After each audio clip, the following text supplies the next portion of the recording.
পিতা পুত্র পবিত্র আত্মার নামে আমিন। খ্রিস্ট আমার পরম প্রিয়জনেরা, আজ মণ্ডলী আমাদের বিশ্বাসের অন্যতম মহান পর্ব উদযাপন করছে, পেন্টেকস্টের মহাপার্বণ, পবিত্র আত্মার অবতরণ। ইস্টার যদি হয় মৃত্যুর ওপর খ্রিস্টের বিজয়, তবে পেন্টেকস্ট হলো সেই দিন যেদিন পবিত্র আত্মার শক্তির মাধ্যমে সেই বিজয় বিশ্বাসীদের হৃদয়ে প্রবেশ করেছিল। আজকের এই দিনটিকে প্রায় মণ্ডলীর জন্মদিন বলা হয়, কারণ এই দিনেই ভীতু ও দুর্বল শিষ্যরা সাহসী সুসমাচার প্রচারকে পরিণত হয়েছিল। পেন্টেকস্ট শুধুমাত্র অতীতের একটি ঘটনা নয়, এটি আজও জীবন্ত বাস্তবতা। যে পবিত্র আত্মা পেরিদূতদের ওপর অবতীর্ণ হয়েছিলেন, তিনি আজ আমাদের হৃদয়ে, পরিবারে, সমাজে এবং মণ্ডলীতে অবতীর্ণ হতে চান।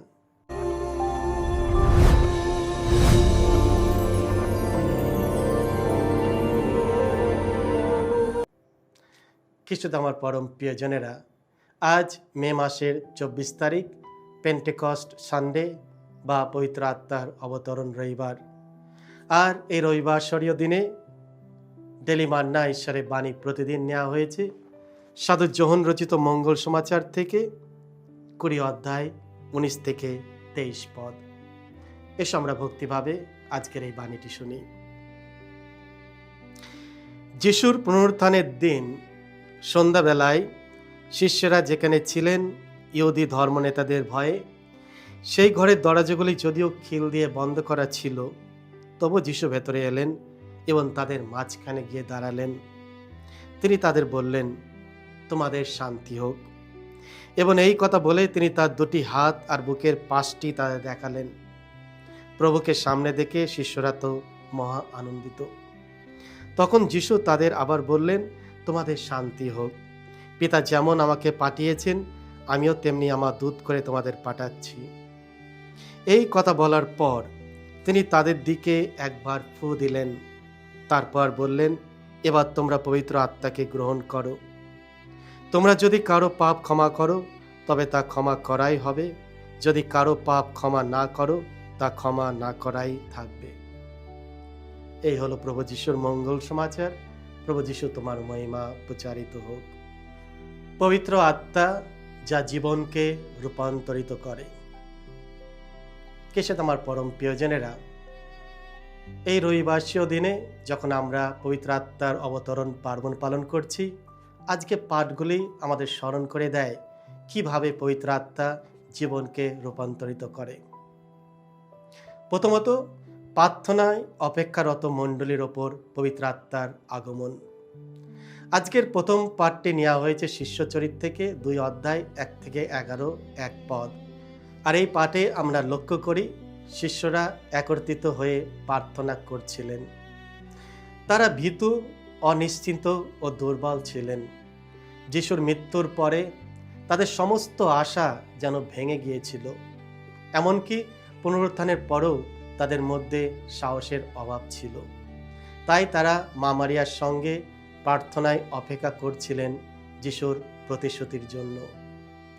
হঠাৎ প্রবল বাতাসের মতো এক শব্দ শোনা গেল এবং আগুনের জিহ্বার মতো কিছু তাদের ওপর নেমে এলো। খ্রিস্ট আমার পরম প্রিয়জনেরা, এই চিহ্নগুলির গভীর অর্থ রয়েছে। প্রথম, বাতাস। আত্মা নতুন জীবন দান করেন। পঞ্চম সপ্তমী পর্বের দিন শিষ্যরা সকলে এক জায়গায় সমবেত রয়েছেন। এমন সময় হঠাৎ আকাশ থেকে শোনা গেল প্রচণ্ড বাতাস বয়ে যাওয়ার মতো একটা শব্দ। বাইবেলে বাতাস ঈশ্বরের প্রাণদায়ী নিঃশ্বাসের প্রতীক। যেমন ঈশ্বর আদমের মধ্যে প্রাণ সঞ্চয় করেছিলেন, তেমনি পবিত্র আত্মা মণ্ডলীর মধ্যে নতুন জীবন দান করেন। বাতাসকে দেখা যায় না, কিন্তু তার প্রভাব অনুভব করা যায়। একইভাবে পবিত্র আত্মাকে আমরা দেখতে পাই না, কিন্তু তিনি মানুষের জীবনকে রূপান্তরিত করেন। পেন্টেকস্টের আগে পেরিদূতেরা ছিলেন দুর্বল ও ভীতু। পেন্টেকস্টের পরে তারা হয়ে উঠলেন নির্ভীক প্রচারক। পবিত্র আত্মা সাধারণ জেলেদের সাধু ও মিশনারিতে পরিণত করেছিলেন। খ্রিস্টে আমার পরম প্রিয়জনেরা, আজও পবিত্র আত্মা একইভাবে কাজ করে চলেছেন। তিনি ভয়ের শৃঙ্খল ভেঙে দেন, দুর্বলতায় শক্তি দেন, নিরুৎসাহিত হৃদয়কে নবজীবন দান করেন, আধ্যাত্মিক অলসতার থেকে আমাদের জাগিয়ে তোলেন। আজ অনেক খ্রিস্টান বন্ধ দরজার পিছনে বাস করেন। ভয়, পাপ, সন্দেহ, আসক্তি, হিংসা, স্বার্থপরতা বা হতাশার দরজার পিছনে। পেন্টেকস্ট আমাদের স্মরণ করে দেয় যে পবিত্র আত্মা সমস্ত বন্ধ দরজা খুলে দিতে পারেন। আগুন আগুন আত্মা শুদ্ধ ও রূপান্তরিত করেন। তারপর তারা দেখতে পেলেন অগ্নি জিহ্বার মতো দেখতে কি যেন ছড়িয়ে পড়ে তাদের প্রত্যেকের ওপর নেমে এসে অধিষ্ঠিত হলো। আগুন আলো দেয়, উষ্ণতা দেয় এবং শুদ্ধ করে। পবিত্র আত্মার আগুন পাপকে দগ্ধ করে এবং হৃদয়কে ঐশ্বরীয় প্রেমে পূর্ণ করে। শীতল হৃদয় প্রেমময় হয়, স্বার্থপর হৃদয় উদার হয়, অহংকারী হৃদয় বিনয়ী হয়, বিভক্ত হৃদয় সমাজ ঐক্যবদ্ধ হয়। পবিত্র আত্মার আগুন ছাড়া বিশ্বাস নিস্তেজ এবং আনুষ্ঠানিক হয়ে যায়। প্রার্থনা সূক্ষ্ম হয়ে যায় পরে, সেবা শুধুমাত্র দায়িত্বে পরিণত হয়, ধর্ম হয়ে যায় বাহ্যিক। কিন্তু যখন পবিত্র আত্মা আসেন সব কিছু বদলে যায়। যারা একদিন যিশুকে অস্বীকার করেছিলেন তারাই পরে জেরুসালেমের রাস্তায় নির্ভয়ে যিশুকে প্রচার করলেন। দ্বিতীয়, পেন্টেকস্ট বাবেলের বিভাজন দূর করে। প্রথম পাঠে আমরা শুনি বিভিন্ন জাতির মানুষ পেরুদূতদের নিজেদের ভাষায় কথা বলতে শুনেছিল। এর গভীর তাৎপর্য রয়েছে। টাওয়ার অফ ব্যাবেল এর ঘটনা মানুষের অহংকার ও পাপের কারণে বিভেদ সৃষ্টি হয়েছিল। ভাষার বিভেদ মানুষকে আলাদা করেছিল। কিন্তু পেন্টেকস্ট পবিত্র আত্মা মানুষের মধ্যে বিভেদ নয় বরং ঐক্য সৃষ্টি করেন। বিভিন্ন ভাষার মানুষ একই মঙ্গল সমাচার শুনতে পেল। মণ্ডলী সর্বজনীন। পবিত্র আত্মা বৈচিত্র্যকে ধ্বংস করেন না, বরং প্রেমের মাধ্যমে বৈচিত্র্যের মধ্যে ঐক্য স্থাপন করেন। বিভিন্ন ভাষা, সংস্কৃতি ও জাতির মানুষ খ্রিস্টে এক পরিবারে পরিণত হয়। আজ আমরা যে সমাজে বাস করছি সেই সমাজ ও পৃথিবী বিভক্ত। পরিবার বিভেদ, সমাজে বিভেদ, রাজনীতিতে বিভেদ, এমনকি মণ্ডলিত বিভেদ। পবিত্র আত্মাই প্রকৃত ঐক্য এনে দিতে পারেন, কারণ তিনি প্রেম ও মিলনের আত্মা। পেন্টেকস্ট আমাদের প্রশ্ন করে, আমরা কি ঐক্য সৃষ্টি করি না বিভেদ? আমাদের কথাবার্তা কি আরোগ্য আনে না আঘাত দেয়? আমরা কি সেতু গড়ি না দেয়াল? যে খ্রিস্টান আত্মায় পরিপূর্ণ সে শান্তি ও মিলনের যন্ত্র হয়ে ওঠে।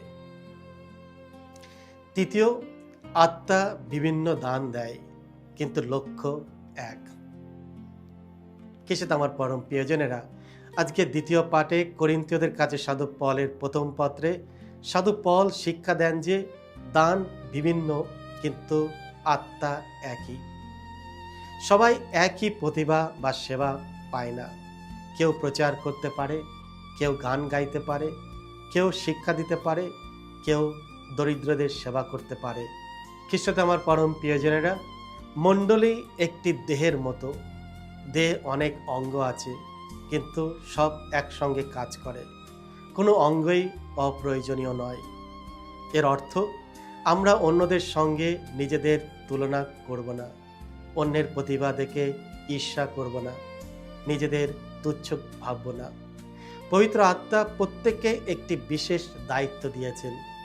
অনেক সময় আমরা ভাবি শুধুমাত্র যাজক, সন্ন্যাসী বা মিশনারিরাই পবিত্রতার জন্য আহ্বান প্রাপ্ত। পবিত্রতার জন্য আহ্বানপ্রাপ্ত। কিন্তু পেন্টেকস্ট আমাদের স্মরণ করে দেয় যে প্রত্যেক বাপ্তাইজ ব্যক্তি পবিত্র আত্মার লাভ করেছেন এবং খ্রিস্টের সাক্ষী হওয়ার জন্য আহ্বান পেয়েছেন। পিতা মাতা প্রেম ও ত্যাগের মাধ্যমে সাক্ষ্য দেয়, শিক্ষক সত্য ও জ্ঞানের মাধ্যমে সাক্ষ্য দেন, যুবক যুবতীরা পবিত্রতা ও সাহসের মাধ্যমে সাক্ষ্য দেন, কর্মজীবীরা সততা ও নিষ্ঠার মাধ্যমে সাক্ষ্য দেন। পবিত্র আত্মা দান দেন অহংকারের জন্য নয়, সেবার জন্য।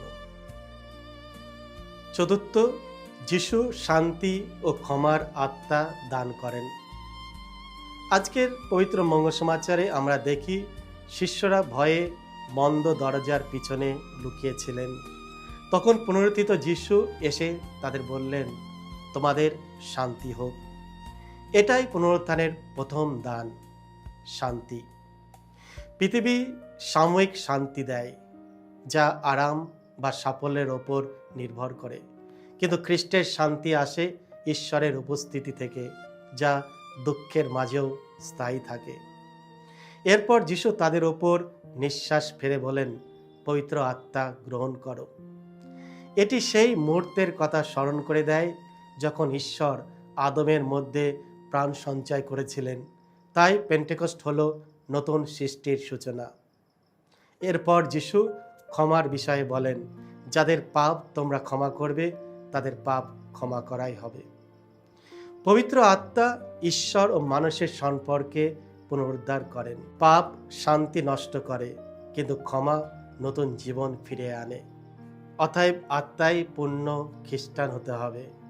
প্রতিহিংসা পরময় নয়, ক্ষমাশীল হতে, কঠোর নয়, দয়ালু হতে এবং বিচারপ্রবণ নয়, করুণাময় হতে আহ্বান দেয়। হৃদয়ে ঘৃণা ও তিক্ততা নিয়ে আমরা সত্যিকার অর্থে পেন্টেকস্ট উদযাপন করতে পারি না। আজকের দিনে পেন্টেকস্ট।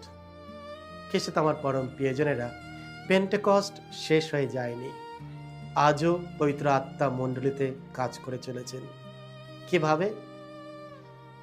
কোনো যুবক পবিত্রতার পথ বেছে নেয়, একটি পরিবার পরস্পরকে ক্ষমা করে, একজন যাজক বিশ্বস্ততার সঙ্গে সেবা করেন, একজন সন্ন্যাসী প্রেমের সঙ্গে ত্যাগ স্বীকার করেন, একজন বিশ্বাসী আন্তরিকভাবে প্রার্থনা করেন। সুসমাচার সাহসের সঙ্গে প্রচারিত হয়, তখনই পবিত্র আত্মা কাজ করছেন। আজ খ্রিস্টানদের সবচেয়ে বড় বিপদ অত্যাচার নয়, বরং আত্মিক শীতলতা, আগুনহীন বিশ্বাস। আমাদের নতুন পেন্টেকস্টের প্রয়োজন। আমাদের হৃদয়ে, আমাদের পরিবারে, আমাদের প্যারিসে, আমাদের যুব সমাজে, সমগ্র মণ্ডলীতে। পেন্টেকস্ট আমাদের শিক্ষা দেয় যে খ্রিস্ট ধর্ম কেবল নিয়মের ধর্ম নয়, এটি পবিত্র আত্মা দ্বারা রূপান্তরিত জীবনের আহ্বান।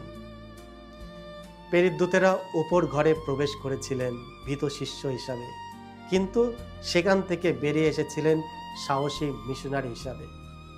সেই একই আত্মা আজও আমাদের পরিবর্তন করতে চান।